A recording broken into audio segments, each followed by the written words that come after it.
Si Miss Maharlika ang isa sa mga kinikilalang political influencer, crusader, and whistleblowers ng mga malalaking balita tungkol sa kalagayan ng bansang Pilipinas. Miss Maharlika, kasama po ninyo si Ma'am Lorraine Maribadoy dito sa Pilipinas Nating Mahal. Welcome back. Morning, Maharlika. Good morning, Doc Lorraine, Ka Eric. Good morning, Pilipinas. Maraming salamat po muli sa pag-imbita nyo sa akin dito sa Pilipinas Nating Mahal. Sa lahat ng ating mga kababayan na nakatutok at mukhang hindi na natutulog, thank you so much for tuning in. Iyon. Miss Maharlika, with your indulgence, please, babasahin ni Ma'am Lorraine yung patotoo galing sa isang Investigation and Intelligence Service Officer ng PIDEA. Actually, nakuha na namin ang pangalan. Iwan ko kung ito rin ang pangalan mo na nahahawakan, pero hindi ko muna natin babanggitin dito sa programang ito. But the letter, sa una naming pagtingin ni Ma'am Lorraine is authentic, and the letter reflects the sincerity of heart of this person na nag-imbestiga sa confidential informant involving that kind of target operations against kay Pangulong Bongbong Marcos Jr. at kay Miss Maricel Soriano na kumakalat na ito ngayon kung sino mga involved doon. Ma'am Lorraine, pwede nating basahin para makareact sa Maharlika at saka mga kababayan, we're binibeg your indulgence kasi kung bakit namin ito babasahin kasi napakaganda nung pagkakasunod, mahalaga itong malaman ninyo. Okay, so I'll cut through some parts. Anyway, the undersigned former investigation agent is formally submitting himself to shed light on his alleged participation in the so-called PIDEA leaks concerning the documents presented by a certain Maharlika, a political blogger, which this agency immediately debunks. Some of my former PIDEA colleagues warned me of the possible consequences of Maharlika's expose. The undersigned has no participation in any manner and does not know how the said person acquired it. Please be informed that immediately upon his reassignment from IIS to the RONCR and up to his termination in November 2013, he had no access to all case folders containing the classified information stored and kept at the Intelligence and Investigation Service. Concerning the classified information relative to the documents that the political blogger is allegedly referring to against actress Maricel Soriano and politician Bongbong Marcos and others, it is common knowledge at the agency's compound that the undersigned was the one who personally interviewed the said confidential informant on March 10, 2012, and the IIS office in front of the IIS personnel who were present at the time, and the said interview was reduced to a sworn statement. The following day, upon taking witness deposition, he immediately prepared the pre-ops and the authority to operate for possible casing and surveillance, a process under the PIDEA Manual of Operations before the conduct of any anti-drug operations. Unfortunately, then Director General for Operations halted the supposed planned and anti-drug operation for unknown reasons.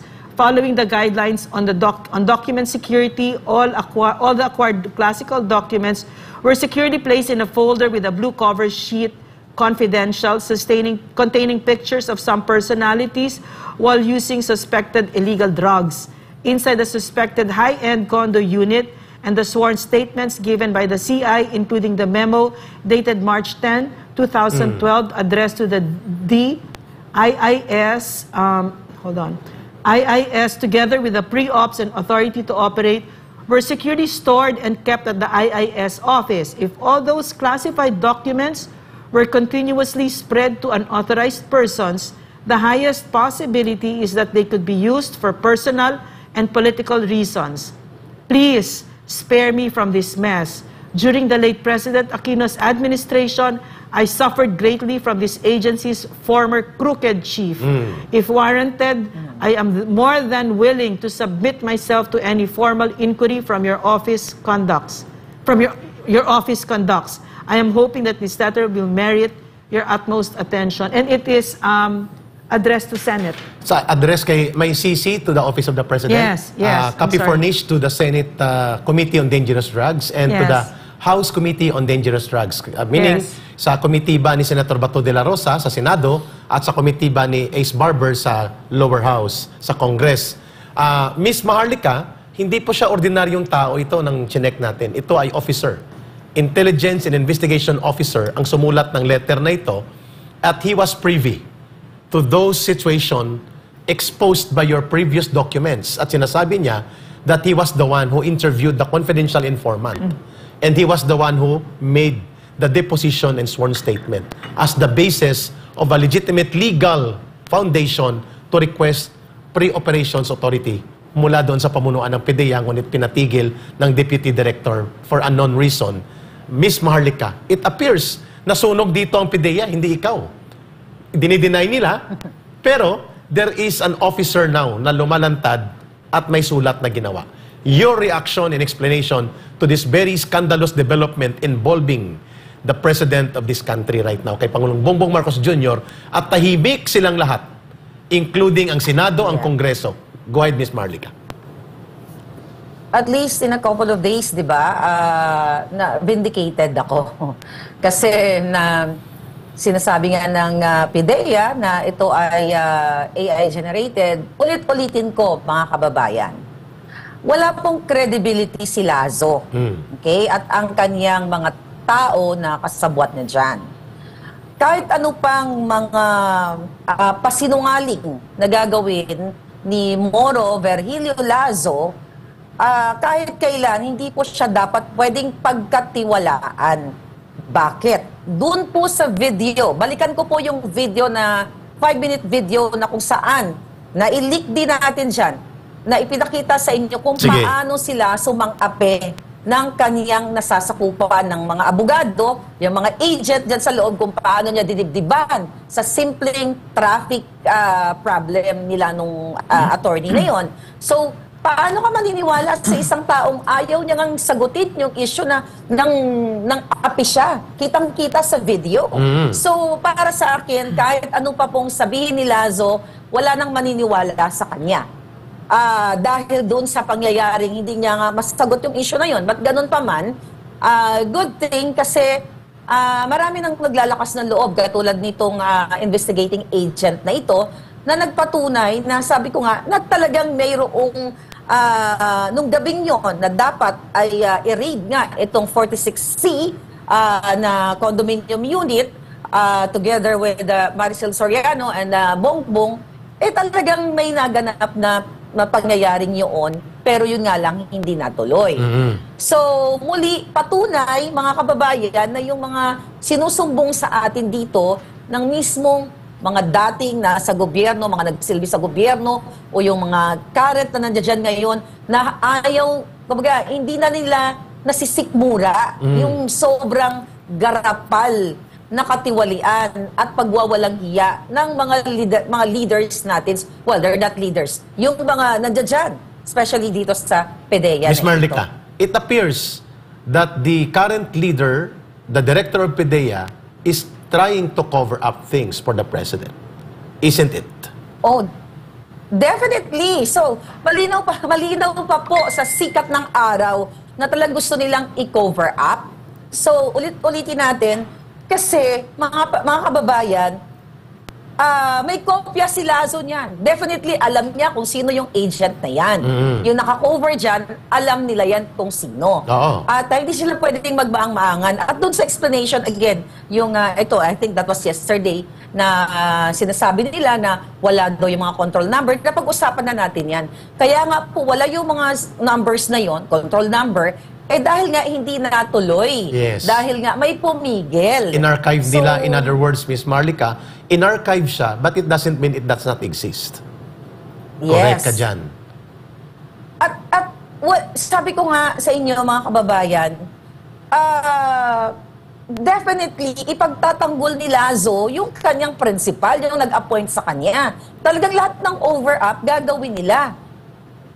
Babalik na naman tayo. Sa simpleng pulburon test nga lang, ayaw nilang gawin eh. Sabi ko, once and for all, para malinawan na ito, napakadali. Ang dami na nagcha-challenge dito sa presidente nating bangag. Pero, ayaw pa rin nila yung simpleng ganyan. At again, hindi natin pwede itong ibaliwala. Sana ang mga kababayan natin na nakikinig ngayon, wag niyo po ito iwala sa social media. Wag niyo itong patayin ang issue na to. Kasi yun yung gusto nilang gawin. At naninindigan ako na based sa ating informante, na nagbigay sa atin ng mga dokumentong yan, ginawa yan para ipaalam sa taong bayan na ito ang gobyerno niyo. Correct. Pulboronic at puro cover-up. Yun. Miss Maharlika, before kay turn over kay Ma'am Lorraine for her interaction sa ating programang Pilipinas Nating Mahal, no less than the former and the first Executive Secretary of the President in the person of Attorney Vic Rodriguez ang nagsabi, dubious, it appears, ang drug testing result and process na ginamit ni Pangulong Bongbong Marcos Jr. when he filed his Certificate of Candidacy last November or October 2021. November. Bakit? 2 minutes may result na. At hindi malaman paano kinuha ang proseso, saan kinuha at paano kinuha. At it appears, sabi ni Executive Secretary Vic Rodriguez, wala pang 2 minutes nakuha na ang result na ito. At ito ay nagpapakita, ang dokumento, naka-flash ngayon, itong drug test result ng Pangulo before he filed the Certificate of Candidacy. Miss Maharlika, how valid and important is the challenge right now for the President to take dito sa sinasabi nating hair follicle or DNA type drug test in public transparency na kasama pati na ang Vice Presidente lahat para kung hindi siya, sabihin niya hindi siya sinisingle out, lahat na matataas na opisyal ng bansa. Kasama pa kami dito na nag-expose dito sa kanya upang ito ay makita ng sambayan ng Pilipino. How important and very crucial yung ganong challenge na yan sa Pangulo to take para ma-recover ang integrity ng kanyang office at ang kanyang sarili mismo. It's highly important at dapat urgent yan. Dapat nga sa panahon na to nakapag-drug test na po siya. Dahil napakadali lang gawin. Kung kaya niyang magpulburon test before the election, yun nga yung more than 2 minutes lang na kanyang test. Eh bakit hindi niya kayang gawin ngayon? Ay, by the way, di ba? Ito yung kaduda-duda dahil si Marcos Jr. lang, if you compare dun sa mga other politicians like Inday Sara, yung pag-test niya is napakabilis. Yes. Sabi ko nga, kung talagang matino ang ating Senado, Kongreso, kung matino sila, ito po ay usapin ng 115 million Filipinos ng ating bayan. Usapin ito. Mahirap bang gawin na pag-uusapan ito sa Senado at Kongreso? Dahil ito, di ba, ang layunin nila dyan in aid of legislation, di ba? Puro ganun yung lagi nilang sinasabi at dapat panagutin o magkaroon ng kalinawan para sa taong bayan. Eh, bakit ito presidente to? Hindi naman exempted ang presidente. Exactly. Dito sa investigation na ito. Di ba, hindi, ibig sabihin, itong ang investigation na ginagawa dyan sa Senado at Kongreso, exclusive lang kaya Pastor Kibuloy kung gusto nilang gipitin. Dahil, you know, ang presidenteng na dapat na magpaliwanag siya dito, or simple na nga lang po mag-drug test siya. Pero bakit ayaw niyang gawin? At ulitin ko muli, itong mga doktor, yung doktor dyan na pumirma sa kanyang test, dapat nga magsalita din po yan bakit ganun kabilis? Like more than 2 minutes lang ang test na ito. Sabi ko nga, hand washing pa lang, ilang segundo ang uubusin mo doon. Di ba? Preparation, documentation. So, hindi po pwede ulit ibaliwala na ang gobyernong ito. Lalo na ang presidenteng nangako sa bayang ibabangon niya. Bakit binabaliwala niya ito? Simpleng challenge lang. By the way, si Attorney Vic na dati niyang Executive Secretary, nagpa-test na. At ang marami pang iba na sina-challenge siya. Di ba? I'll challenge also siguro Inday Sara, no? Para baka sumunod si Marcos Jr. Oo, para diba? mahiya din siya sa sarili for sure, niya. napapanood naman niya tayo. Para ulitin-ulit natin yung, yung test before the election. At saka, maingay na po tayo sa hindi lang sa social media. Kahit sa mga parlor, sa mga palengke, pinag-uusapan na itong pulburon-pulburon ni Marcos Jr. So, kung talagang may pagmamahal si Marcos Jr. sa bayan, o may kredibilidad siya, o may leadership siya, which is wala nun, mga kababayan. But for the sake of our conversation, dapat hindi na dapat tayo parang magmamakaawa para gawin niya to. Nagpusa na dapat siya para malinis. Malinaw na ito. Ma'am Maharlika, I'll turn you over to Ma'am Lorraine Baday. So, yes. kasi every time I listen to you, what I like about your slant, no, is that you empower the Filipino people. Kasi ang sinasabi mo sa kanila, pumapayag pa ba kayo? 'Di ba? So, kasi ang sinasabi mo dito ngayon, no, kung nahihiya ka, kung may magpamahal ka sa bayan, kung etc. etc. Mahalaga sa communications, ina-identify natin sino audience natin. So definitely your audience is the Filipino people, 'di ba? So yung tinatanong mo, pumapayag pa ba kayo? 'Di ba? So pwede ba, can you expound on that, Maharlika, no, na ang totoong magdedesisyon dito ay ang taong bayan? Go ahead, Miss Maharlika. Exactly. Taong bayan, kaya every time po ako mag-vlog, ang kinakausap ko, actually, taong bayan eh. Kasi yung future nila na nakasalalay dito. Kaya sabi ko, pumapayag ba kayo o papayag pa ba kayo in the next 4 years, okay, na ito pa rin yung mamumuno sa inyo? Actually, hindi nga si Marcos Jr. ang namumuno sa inyo eh. Exactly. Yung babaeng ahas, na hindi naman Lisa inihalal. Marcos. Mga kababayan, ulit-ulitin ko dito sa channel ninyo, ka-Eric and Doc Lorraine, na etong si Lisa Marcos ay inaakusahan ko na ayaw pa rin nilang sagutin, na mastermind sa pagdukot sa mga minoridad sa Turkey. At kaya ko pong ipakita ang mga ebidensyang yan, na ipakita na natin yung audio dyan, mga kaibigan. Maya-maya, i-play Actually, namin yan, yung Miss Maharlika, with your indulgence, pero mag-interact lang si Ma'am Lorraine para tuloy-tuloy ang komentaryo mo dyan. Kasi minention mo si Lisa Okay. Marcos, di ba? Naalala ko kasi yung kwento mo, Maharlika. Kasi itong drug test na pinag-uusapan mo, itong PDEA na document, 2012 yan. But you said, no, in your personal relationship with but it's soured, is because nalaman mo na si Lisa Marcos, Araneta Marcos, ang parang nagpupush ng droga sa asawa niya. Siya ay nagbibigay ng parang she was taking charge of that delivery. Can you clarify? Kasi para clear yung kwento mo. No? Yes, babalikan ko po muli na nung ako ay umuwi ng April 2022 before the election and during the inauguration, narinig ko na po ito sa kanilang kamag-anak, kaibigan na si Marcos Jr. ay gumagamit talaga nitong pulburon. Hanggang sa dumating nga ang time ng between July and August yon, siguro last week or last week of July and third week of August, nang nagkaroon ng sa aming mga vloggers na nakikita namin na may mali sa pamumuno ni Marcos Jr. dahil nga nagkakagulo noon with Attorney Vic Rodriguez at dami nag-aaway-aaway sila.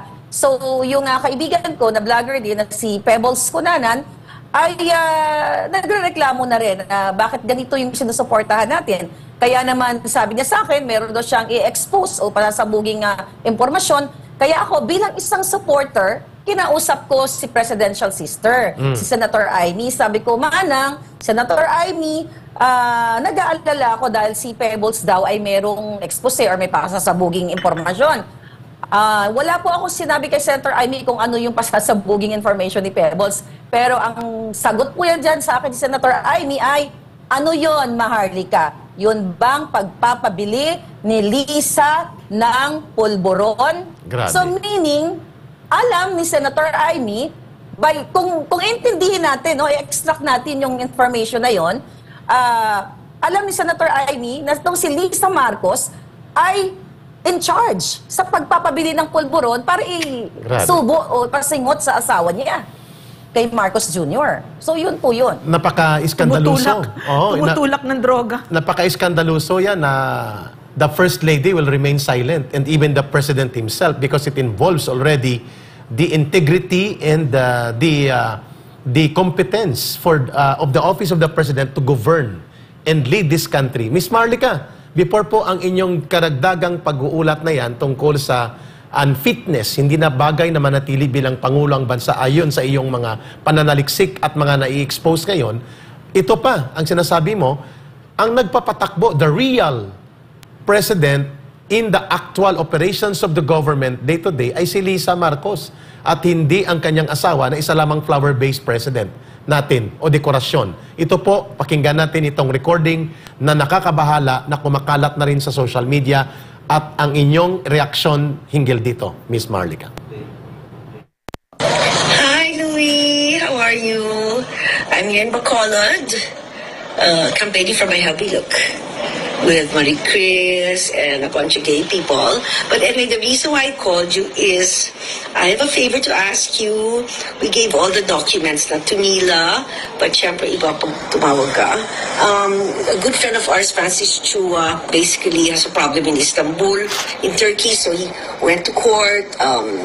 The judge issued an order in his favor, so now we're just having everything authenticated so that it can be served in the embassy in Istanbul, right? So Mila has all the documents. I won't bore you with the details, but if you could call Mila and just give it a little push. Everything's above board, don't worry. I'm very good at that. But yeah, that's it.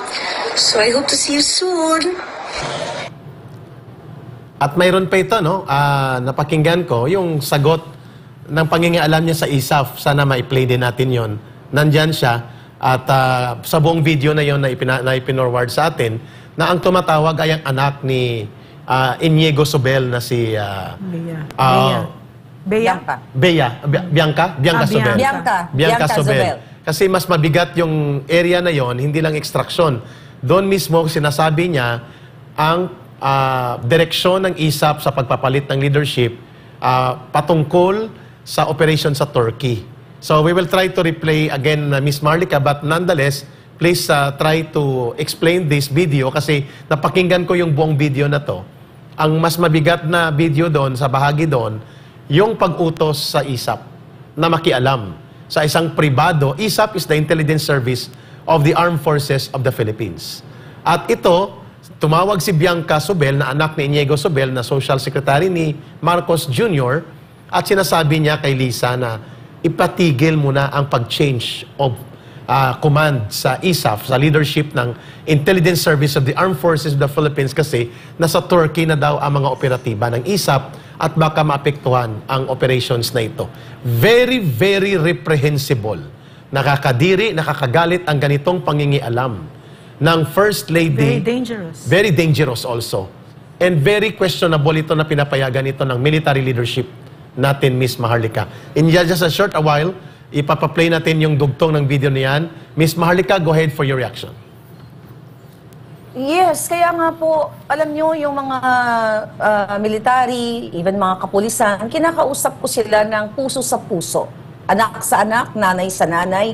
Kasi ito pong usapin na pinag-uusapan natin dito, actually, hawak ko po yung ebidensya sa harap ko ngayon eh. Hindi ko lang pwede ipakita sa inyo. Video po yan eh.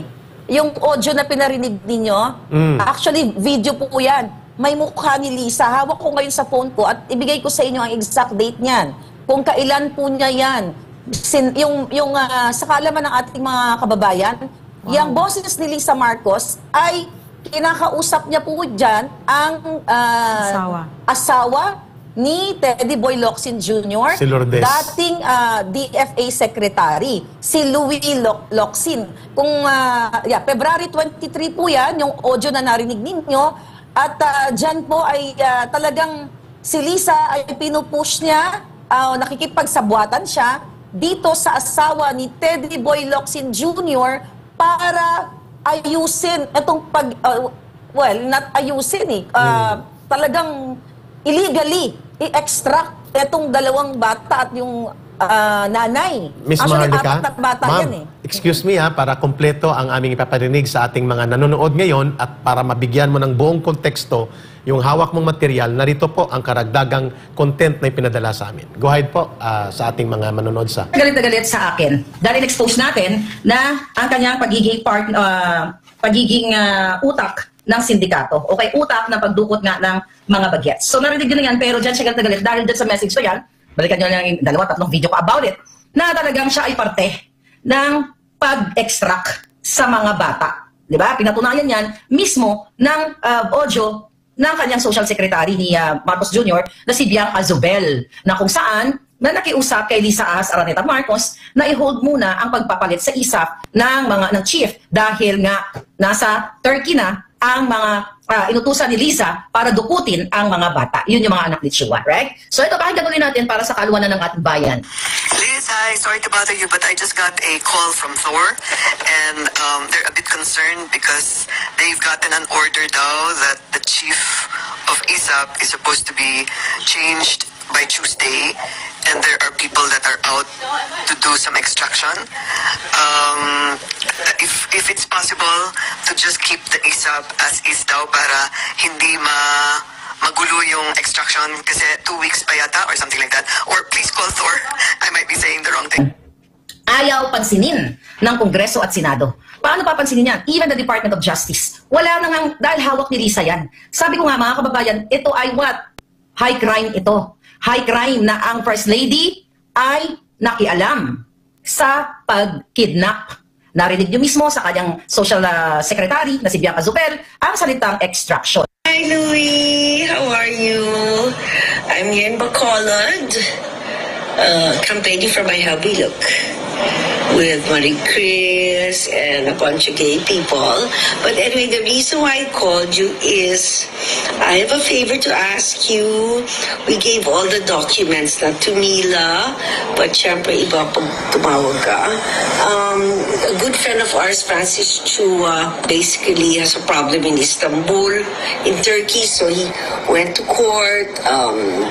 The judge issued an order in his favor, so now we're just having everything authenticated so that it can be served in the embassy in Istanbul, right? So Mila has all the documents. I won't bore you with the details, but if you could call Mila and just give it a little push. Everything's above board, don't worry. I'm very good at that. But yeah, that's it. So I hope to see you soon. Liz, hi. Sorry to bother you, but I just got a call from Thor, and they're a bit concerned because they've gotten an order now that the chief of ISAP is supposed to be changed by Tuesday, and there are people that are out to do some extraction. If it's possible. Miss Maharlika, nakakagulat, nakakagalit, at nakakabingi ang katahimikan sa Senado at Kongreso for not exercising check and balance on how the wife of the President, the First Lady of this country, is subverting the authority and organization that should not be under her. Wala siyang pakialam dapat sa operation ng organisasyon, ng intelligence at ng Armed Forces of the Philippines, and yet parang normal lang sa Pilipinas pa rin ang mga namumunong opisyal ng Senado at Kongreso na walang sumisita at walang nag-iimbestiga. Miss Maharlika. Pwede bang padagdag lang Yes, yung tanong, Maharlika? Pumayag ang AFP dito sa operation na ito? Yun ang kasama Yes. sa ano? Okay. Go ahead, Wow. Miss Yes. Maharlika. Dahil naging successful ang extraction, actually 3 bata dapat yan. So, ang isa, yung mas panganay doon sa batang yan, nag-resist na ayaw niyang sumama kasi medyo, ano tawag dyan, medyo matured na ng konti yung panganay. So, itong na-extract na 2 bata during that time, I think ang edad nila ay 7, 8, 9, mga ganun yung edad. So talagang naiuwi po yan, nandyan sa Pilipinas ngayon. At gusto ko lang linawin kasi pinapanood tayo ng Malacanang at ni Liza at lahat ng Kongreso, Senado, pinapanood tayo. Tama Yes. ka Eric, nakakabingi ang kanilang katahimikan. Yung message na yan, yung audio na yan ni Liza ay dated po yan, February 23 of 2022. Alam nyo, mga kababayan, after na sinend ni Liza yan, ayon sa ating mga hawak na ebidensya, tinanong pa niya yung asawa ni Teddy Boy Locsin na ang sabi niya nga, can I get you something from Bacolod? Perhaps inasal or piyaya? May mga ganun pa siyang, actually ngayon ko lang to sinabi sa inyo pakonti-konti lang yung ating mga ebidensyang, binibigay sa inyo ngayon. Pero pag hinihingi ng pagkakataon, marami po yan. Kung talagang gusto ng Congress at ng Senado na ito ay ipaalam sa taong bayan na mayroon tayong First Lady na mastermind dito sa illegal activities na ito. Yes. Panghihimasok sa isa. Pagmamando dito sa AFP na wala namang mandato at pinapayagan at tinotolerate ng mga matataas nating opisyal sa AFP. Mga kababayan, saan pupulutin ang ating ang ating bayan kung mismo ang asawa ng presidente ay kayang magpadukot ng mga bata o kahit sino. Hindi pa natin alam, baka hindi lang 2 bata ang nadukot. Ms. Maharlika, this is a very clear, very obvious breach of national security interest. Why? We are sending troops and intelligence operatives. Officially, mga kabahagi sila ng organisasyon ng armed forces in a foreign land, sanctioned only by the First Lady. That cannot be done. Because wala siyang otoridad, illegal ito. And no accountability. And no accountability, and yet pinayagan ng organisasyon ng Armed Forces of the Philippines. That is a principal question of breach of national security na dapat tinitingnan ng check and balance authority. Ano ang ginagawa ng presidente? Don't you think so? Miss Maharlika, doon patungo ba ang iyong expose na ito? Anong ginagawa ng presidente? Ay bangag nga. Dahil pinababayaan niya yung kanyang asawang gumagawa ng ganito. Wala pong matinong taong pro-Filipino na gagawa na papayagan mo ang asawa mo makialam, unang-una mag-lead sa bansa. Maintindihan mo kung si Lisa ay ginagawa kabutihan Di ba? Hindi mo papansinin kung lahat kabutihan yung ginagawa niya. Yeah. Pero ito po ay seryoso. At ang nanay ng batang dinukutan nila ng anak o mga anak ay displaced and distressed po sa Europa. At lumalaban pa rin hanggang ngayon at nagtatago at nag-aalala dahil sa kanyang safety. Dahil ang pagkakaalam ko dyan, tinatarget din siya ni Lisa. Grabe. Tinatarget siya ng gobyernong ito. Imagine mo, mga kababayan, dahil nagsimula sa domestic quarrel o dispute ng mag-asawa, nakialam ang First Lady. Tapos itong mother, distressed mother ngayon, ay nag-aalala sa kanyang buhay. Kasi ang napag-alaman ko dyan, gustong ipadukot ni Lisa yung mga information na hawak nitong distressed mother. Pero hindi na po si Lisa magwawagi dyan. Kasi I believe, at based sa ating information na mga nakalap, submitted na po yung lahat ng mga impormasyon na magsasangkot kay Lisa Marcos sa bansa kung saan nandoon yung distressed mother. Nakita na po nila yan. Video, everything, conversation, lahat. Nakita na po yan. Kaya nga, Miss Maharlika, kung talagang... Miss Maharlika, I think kung hindi gagalaw dito ang Senado o ang Kongreso to check on the unwarranted, illegal, and brazen display of breach of national security and utilization of official instruments of the state in a personal operational direction na illegal na ginagawa ng First Lady. Hindi natin masisisi ang nanay na ito na pumunta sa United Nations High Commission on Human Rights para i-expose ito ang nangyayaring brazen abuse of state instruments being used to persecute private individuals na ang nagdidirect ang malala, hindi ang presidente lamang. And ano pa? And asawa niya. And this Francis Chua, mayaman yan. So, Kontraktor this is, sa Eastern Visayas. Yeah, this is in favor, special and preferential treatment para sa mayayaman. Exactly. Binabalikwas ang mga batas natin at inilalagay, my concern here also, no, kasi nakita natin yon sa unang President Marcos, how he corrupted the AFP at sinira niya yung institusyon na yan. And that to me is the bigger concern. Pumapayag ang AFP dito. Gamitin sila sa isang illegal na operasyon? Right now, yeah, correct. So ang nangyari kasi sa AFP, no, they professionalized themselves through the years. They had a parang soul-searching and very tedious yung rebuilding, no? And then now, here comes this corrupt president, indifferent president with a wife like that who overreaches at sisirain na naman niya this hard-fought battle na to rebuild and professionalize the armed forces of the Philippines. Exactly. Miss Maharlika, hindi tayo titigil. Ulit-ulitin natin ito. But you have a very good point ng sinabi mo. Yes. Pananagutan ito ng Senado at ng Kongreso for not exercising their check and balance authority, power, and obligation to the people. You would like to add, Miss Maharlika? And mga kababayan, actually itong issue na to, this is more than illegal extraction. Kung ipapatawag ng Senado at Kongreso, itong si Francis Chua ay sangkot din ayon sa ating impormasyon na nakuha, ay sangkot at kasabwat ni Lisa sa kanilang mga illegal dealings. Kung talagang isuscrutinize lang at gagawin ng Kongreso at Senado ang tama para sa taong bayan, correct, sigurado akong makukulong at magbabayad si Lisa at ang kanyang mga kasabwat, pati si Chua.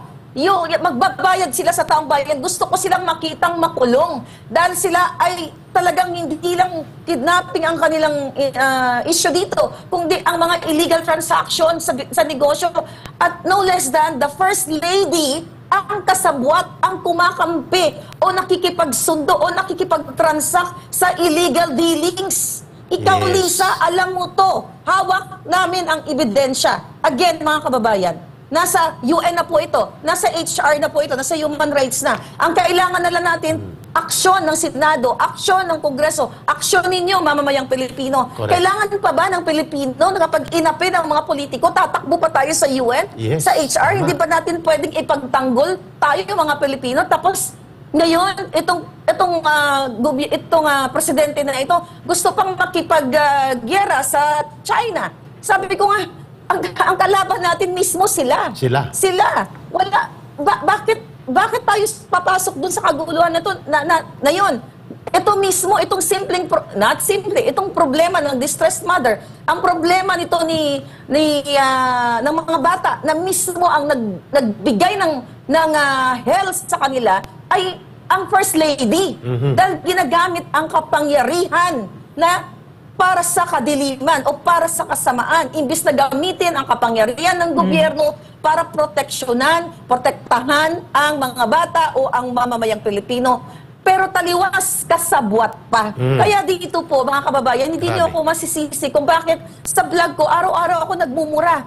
Kulang pa ang mura ng kahit 1 milyon, 1 bilyong mura sa bilyon-bilyong ninanakaw ni Lisa at bilyon-bilyong mga transaksyon. Baka more than, baka trillion pa ang ginagawa nito sa araw-araw. Kaya sabi ko, mga kababayan, nasa mga kamay ninyo ang pag-asa kung talagang gusto nyo magkaroon ng bangag na presidente at nasa kamay din ng Kongreso at Senado kung gusto nilang gawin ang kanilang trabaho dahil sila po ay pasweldo ng Pilipino. Klaro, Miss Maharlika, gustuhin man natin na dagdagan pa ang oras ng talakayan sa napakagandang pagmumulat na ibinibigay natin ngayon sa taong bayan at sinabi mo na, hindi tayo titigil dito sapagkat ito ang tamang dapat gawin.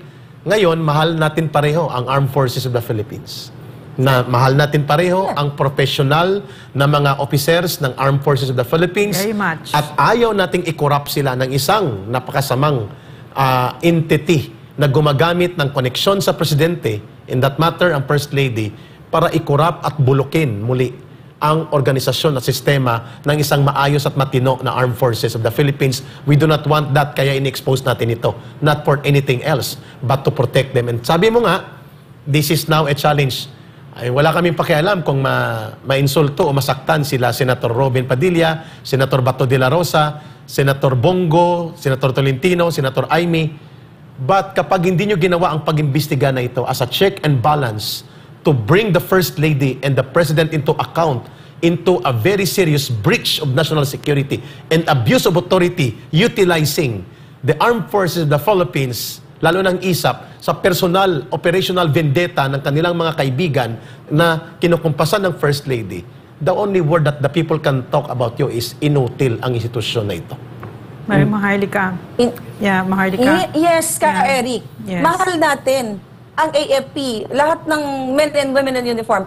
Mahal natin yan kasi kailangan natin yung institusyon, maayos ang institusyon. Ang problema, yung nakikipagsabuatan kay Liza. At tama yung challenge mo kay Eric dito sa mga senador na nabanggit. Naririnig naman nila to eh. Bakit kailangan pa naming magmakaawa sa inyo na imbestigahan nyo to? Trabaho nyo to, di ba? Kaya kayo nandiyan, nangako kayo sa taong bayan na nanumpa pa kayo, nag-take kayo ng oath dahil magsisilbi kayo sa bayan. Pero bakit kayo nagbingi-bingihan? Sino na ang pag-asa ng Pilipino kung kayo mismo na may kapangyarihan, ayaw nyong pakinggan ang usaping, ang isyong napakamahalaga na ang kasangkot dito ay ang First Lady. Yun. Maharlika. Ma'am, pasalamat natin sa kanya at ang final message niya na rin. Maharlika,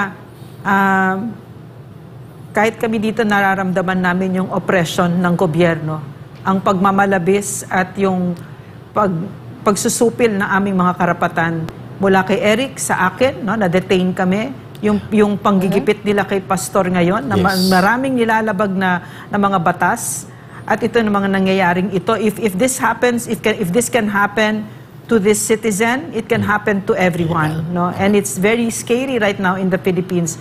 So my thanks to you. No, you have put your life in serious danger. No, your life is in serious danger now, Maharlika. You have stepped up your game. You've refused to go away, and you are a serious threat to this government, to this administration. So I guess in behalf of the Filipino people, we would like to thank you. Yes, Ms. Maharlika, your final message of call to action for the Filipino people through the Pilipinas Nating Mahal program. Yes, it's the right thing to do. Kailangan gawin natin yung tama. Doc Lorraine, Eric, kahit ako man ay gustong gipitin ni Lisa, ako po ay kinakasuhan, mga proxy cases ang ginagawa niya. Pero again, hindi ko pa siya uurungan. Sa vlog ko sinasabi ko to, pero Lisa, hindi kita uurungan. Kakarayin kita sa Korte ng Amerika, which is kinaray ko na po siya. Kaya, mga kababayan, kung hindi kayo magiging matapang dahil kailangan ninyong gawin, kailangan ninyong manindigan, kung hindi nyo kayang gawin yon, sino ang magtatanggol sa susunod na henerasyon? Sino na lang kung tayo ay magtahimik, magbingi-bingihan dahil takot tayo? Lagi kong sasabihin sa inyo, isang buhay lang meron tayo.